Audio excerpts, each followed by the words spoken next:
Hello dear students, welcome to my YouTube channel Jyoti academy. एक बार आप सभी का फिर से स्वागत है आपके अपने यूट्यूब चैनल ज्योति एकेडमी में। डियर स्टूडेंट्स, जैसा कि हम क्लास 12th की मैथमेटिक्स के फर्स्ट पेपर पर डिस्कस कर रहे थे, जिससे रिलेटेड मैंने अपना एक वीडियो पहले भी दिया है।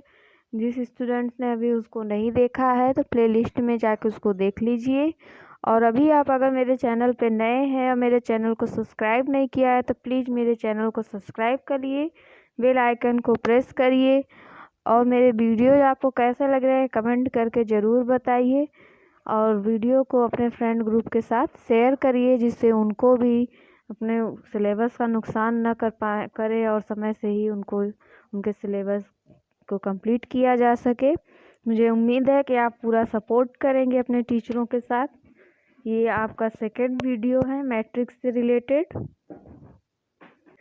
देन स्टूडेंट, जैसा कि मैं पिछली क्लास में आप लोगों से मैट्रिक्स की डिफिनीशन और उसके काइंड्स पे बात की थी, आज उसी टॉपिक को आगे बढ़ाते हुए कुछ और उसके पॉइंट्स को देख लेते हैं। जैसे कि equality of matrix. Equality of matrix क्या होता है, कब इक्वलिटी होती है? तो स्टूडेंट्स, ये इक्वलिटी तब होगी, इसमें कुछ कंडीशंस है। क्या कंडीशन होती है? पहली कंडीशन तो ये है, जैसे कि जब दो मैट्रिक्स दी हुई है और दोनों के क्रम आपस में समान हो। क्रम आपस में समान होने से मतलब ये है कि अगर दो पंक्ति हैं तो दूसरे वाले मैट्रिक्स में भी दो पंक्ति हो, दो कॉलम है तो दूसरे वाले मैट्रिक्स में दो कॉलम हो, और उनके जो अवयव हैं, जो एलिमेंट्स होंगे मैट्रिक्स में, वो आपस में समान हो। फॉर एग्जाम्पल, आपके सामने देखिए यहाँ एक मैट्रिक्स दिया है A = 2 4 6 8 एंड B = 2 4 6 8। देखिए यहाँ दोनों में दो पंक्तियाँ हैं, दो कॉलम है और इनके सारे एलिमेंट्स जो हैं उनके भी वैल्यू इक्वल है। तो इस तरीके की कंडीशन में जो आपको मैट्रिक्स मिलेगा, तो ऐसे कंडीशन में वो मैट्रिक्स क्या होंगे, एक दूसरे के इक्वल होंगे। देन स्टूडेंट्स, आप लोग ये ध्यान में रखेंगे कि मैट्रिक्स की इक्वालिटी की कंडीशन क्या है। जब जो मैट्रिक्स आपको दो मैट्रिक्स दिए हैं जिससे आप कंपेयर करेंगे, उनकी पंक्तियां आपस में समान होनी चाहिए, उनके कॉलम्स आपस में, रो और कॉलम दोनों आपस में इक्वल होने चाहिए। साथ ही साथ जो उस मैट्रिक्स में जो एलिमेंट्स दिए हैं उनके भी वैल्यू आपस में इक्वल होनी चाहिए। अब स्टूडेंट्स, आगे हम बात कर लेते हैं कि मैट्रिक्स में कुछ ऑपरेशंस होते हैं, कौन कौन से हम ऑपरेशंस यूज कर सकते हैं। जिसमें से मैं फर्स्ट ऑपरेशन ले रही हूँ, addition of matrix. Addition of matrix क्या है? स्टूडेंट्स, यहाँ आपको दो मैट्रिक्स दिया हुआ रहेगा, ए और बी करके या कुछ और भी नाम से नॉमिनेट करके दिया रहेगा। यहाँ आप बहुत ही सिंपल है, जो एलिमेंट दिए हैं उनको उनके क्रम से ही ऐड करना है। फॉर एग्जांपल, आप यहाँ देखिए, ये आपके पास एलिमेंट है, जैसे A = 2 3 4 0 2 -1 एंड सेकंड मैट्रिक्स में है -3 4 5 6 2 9। तो स्टूडेंट्स, आप देखेंगे जो फर्स्ट एलिमेंट है मैट्रिक्स A का, जिसको आप लोग A11 बोलते हैं, उसमें ऐड हुआ है मैट्रिक्स सेकेंड वाला मैट्रिक्स जो है, जिसमें एलिमेंट्स A11 जो है वही उसमें ऐड हुआ है। तो ऐसे ही क्रम में इस तरीके से ऐड होगा। इसी तरीके से जो A12 का है वो A12 में ऐड हुआ है। तो देखिए आप स्टूडेंट्स, यहाँ ध्यान से के साथ ऐड हुए हैं। तो 2 - 3 3 + 4 4 + 5 0 + 6 2 + 2 -1 + 9। स्टूडेंट्स, मुझे इतना तो उम्मीद है कि कुछ जो अंडरस्टूड वाली बातें हैं वो आपको समझ में आ रही होंगी, इसलिए मैं बहुत ज़्यादा उन टॉपिक्स पे उसको एक्सप्लेन नहीं कर रही हूँ। धीरे धीरे आपको जो मेन पॉइंट है उन्हीं पे डिस्कस कर रही हूँ। उसके बाद स्टूडेंट्स देखते हैं नेक्स्ट क्या है आपका। ये तो जो है एडिशन हो गया। एडिशन में आप फर्स्ट देख चुके हैं मैट्रिक्स का एडिशन। स्टूडेंट्स, अब यहाँ हम ये बात करने वाले हैं कि निगेटिव ऑफ ए मैट्रिक्स। किसी भी मैट्रिक्स का निगेटिव कैसे फाइंड करेंगे। फॉर एग्जांपल, जैसे कि कोई भी मैट्रिक्स ए दिया है, उसका -a मैट्रिक्स कैसे फाइंड करेंगे। तो ऐसी कंडीशन के लिए देखिए, मैं आपको यहाँ एक एग्जांपल ले रही हूँ, जो कि एग्जांपल आपको दिख भी रहा होगा। इसमें देखिए ए की वैल्यू दी हुई है, देख रहे होंगे A equal to 1 3 5 minus 8 9 7 6 minus 4 0 और उसकी निगेटिव वैल्यू भी दी हुई है। तो निगेटिव कैसे करेंगे, इसी तरीके से जैसे एग्जांपल में दिख रहा है माइनस करके, तो फिर अंदर के जितने भी एलिमेंट हैं जो माइनस हैं वो प्लस हो जाएंगे, जो प्लस हैं वो माइनस हो जाएंगे। ऐसे करके आप उसका किसी भी मैट्रिक्स का निगेटिव मैट्रिक्स फाइंड कर सकते हैं। निगेटिव मैट्रिक्स फाइंड करने के लिए आप हमेशा ध्यान में रखेंगे जो मैट्रिक्स दिया हुआ है उसका आपको ठीक अपोजिट करना है। अगर +1 दिया है तो उसको -1 करना है, -1 दिया है तो उसको +1 करना है। आई होप स्टूडेंट्स आपको निगेटिव ऑफ मैट्रिक्स समझ में आ गया होगा। अब हम लोग देखते हैं डिफरेंस ऑफ टू मैट्रिक्स।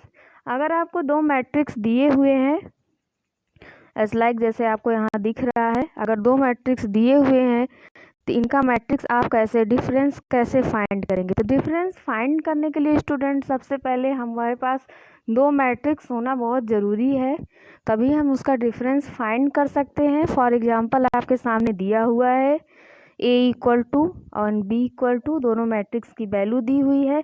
इसमें भी सेम प्रोसेस वही है जैसे प्लस में रहता था, वहाँ जो है सेम एलिमेंट कंडीशन के साथ ऐड होते थे। यहाँ सेम एलिमेंट कंडीशन के साथ सब्सट्रैक्ट होंगे।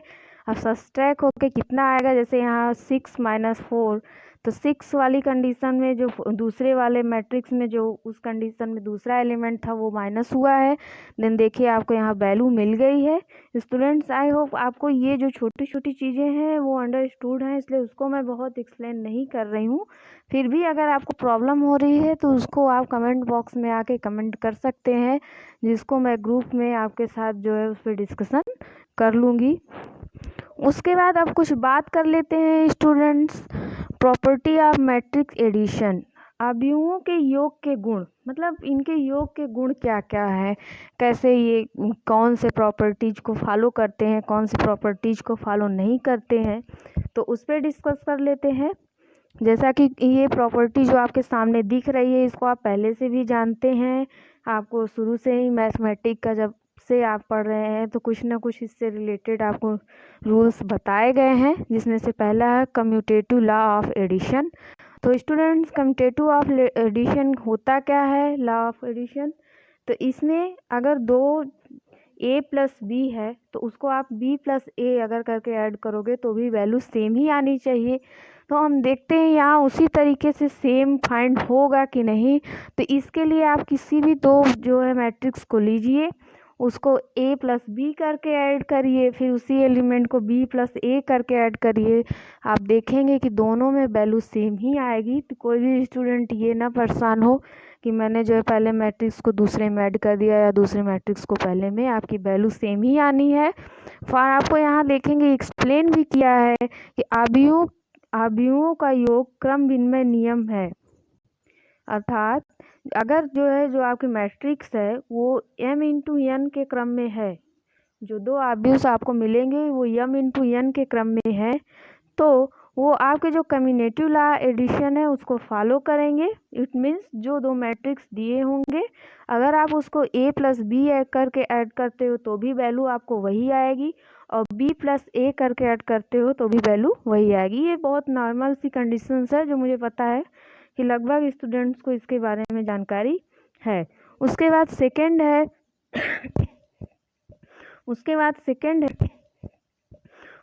सेकंड है योग का सहचर नियम, it means associative law of addition. इसमें करना क्या है, जैसे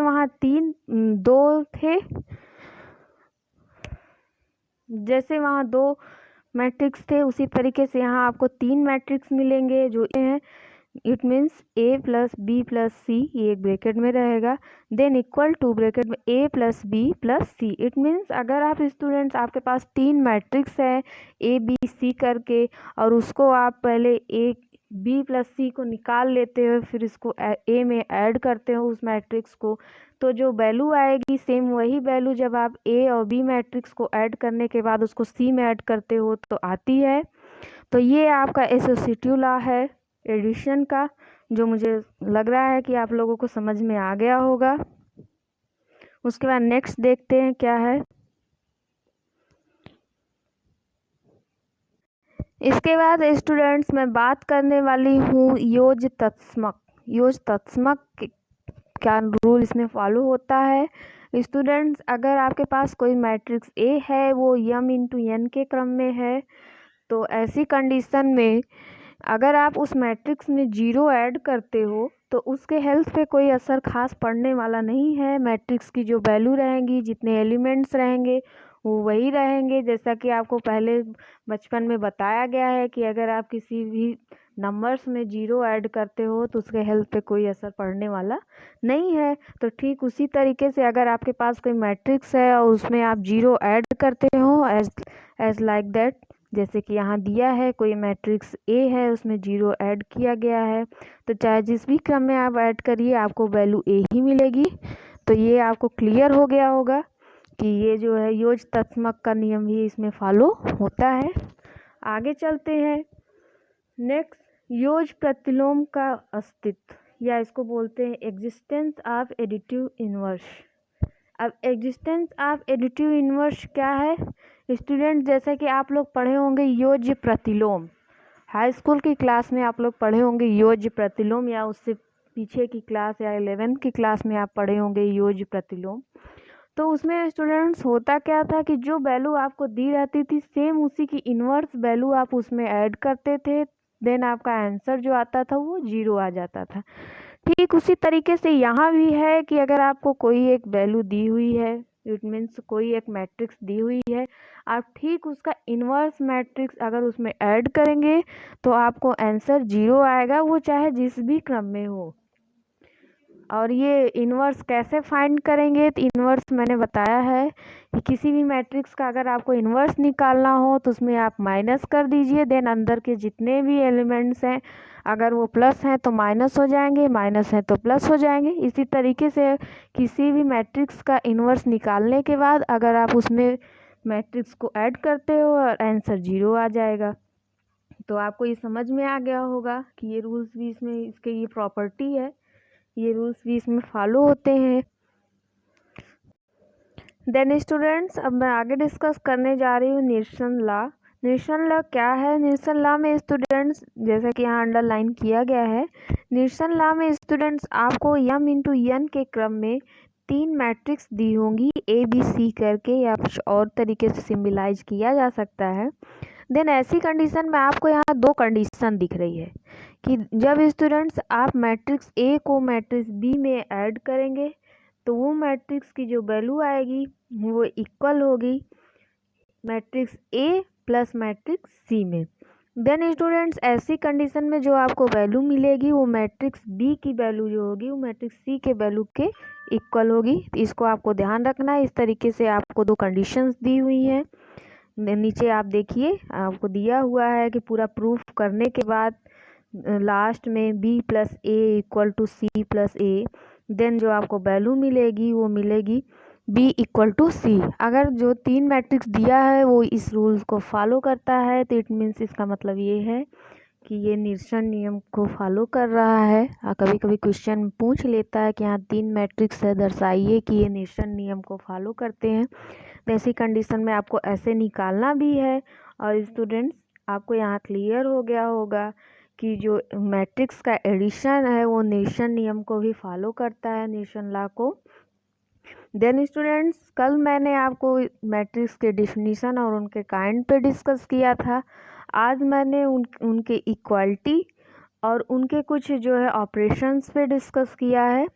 आगे कंटिन्यू करते हुए मैं अगले वीडियो में इससे रिलेटेड कुछ और भी इनके जो ऑपरेशंस हैं उनको लेके और कुछ एग्जांपल्स को लेके डिस्कस करूँगी। देन आपको आज की क्लास कैसे लगी कमेंट करके ज़रूर बताइए।